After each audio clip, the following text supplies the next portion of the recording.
Olá pessoal, tudo bem?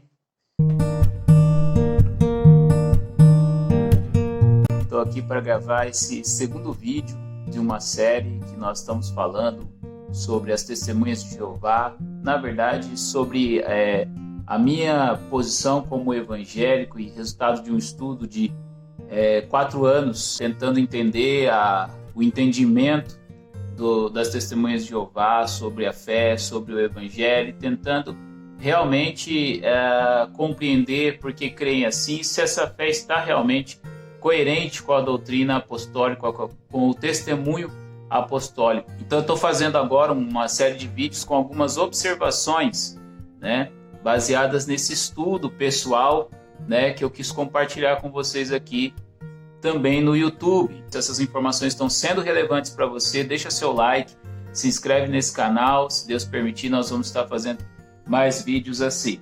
Eu falei no vídeo passado então sobre a questão do nome Jeová, né? E por que nós não mencionamos, nós evangélicos não mencionamos o nome Jeová na nossa Bíblia. Basicamente são as duas coisas que a própria Bíblia dos Testemunhos de Jeová tem um apêndice falando sobre isso, né? Primeiro porque os judeus do passado não pronunciavam esse nome, então nós não temos a pronúncia correta do nome. As Testemunhas de Jeová optam por Jeová.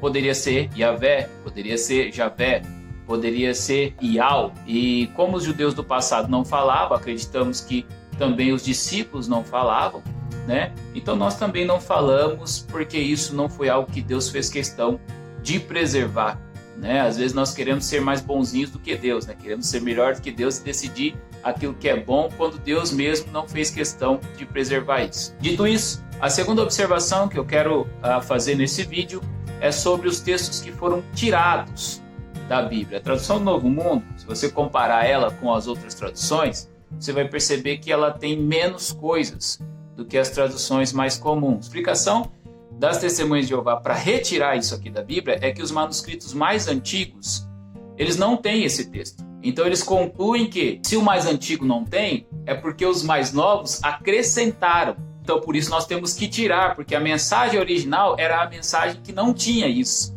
Nós não temos os originais bíblicos, nós temos cópias, que podem ter sido cópias das cópias das cópias, e temos algumas cópias mais antigas e temos umas cópias mais novas. Então no meio dessas muitas cópias, né, são muito mesmo, a quantidade de manuscritos que nós temos que foram encontrados do Novo Testamento, são muitas as cópias que nós temos, graças a Deus. Por que graças a Deus? Quando você não tem a mensagem original, por exemplo, eu não estava lá, quando eu vou contar uma história, ou eu quero saber de uma história que eu não estava lá.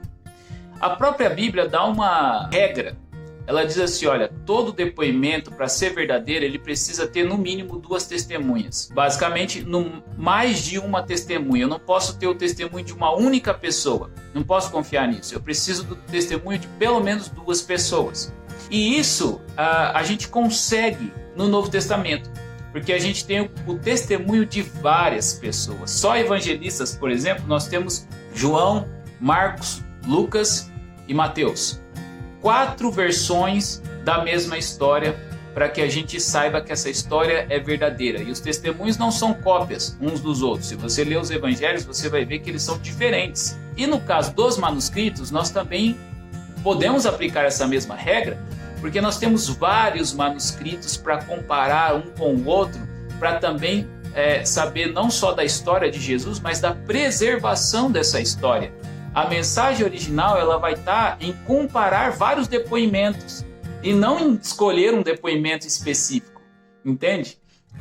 O meu trabalho, quando eu estou investigando o passado, é tentar reunir o máximo de evidências possíveis e não escolher algumas evidências como mais especiais do que outras. Veja, eles se denominam testemunhas. Eles dizem que são testemunhas de Jeová. Qual é o papel de uma testemunha? O papel da testemunha num júri é de narrar o fato.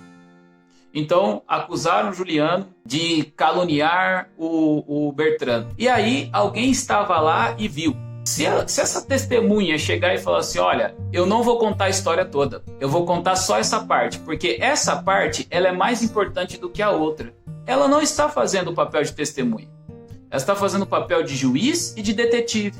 está separando as evidências e dizendo qual evidência é mais importante do que a outra evidência. Então eu não sou uma testemunha quando eu julgo entre um manuscrito e outro, quando eu começo a especular sobre o passado e montar teorias sobre a antiguidade. Seja uma testemunha verdadeira. Se você tem o desejo de testemunhar, então testemunha tudo.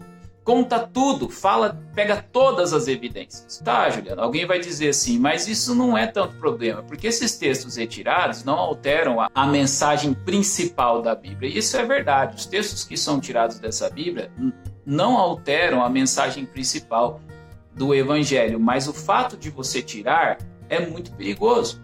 E se amanhã alguém achar algum manuscrito que não tem o Salmo 23? E se amanhã algum arqueólogo encontrar um manuscrito no passado que não tem João 3,16? E se alguém achar um manuscrito que não tem a carta de Paulo aos Romanos? Um manuscrito com metade do livro de Hebreus? Nós vamos tirar Hebreus da Bíblia? Nós vamos tirar Romanos? Porque se a regra é essa, cada vez que você achar um manuscrito sem algum texto, vamos fazer o corte na Bíblia. Então isso é muito perigoso e não deve ser feito.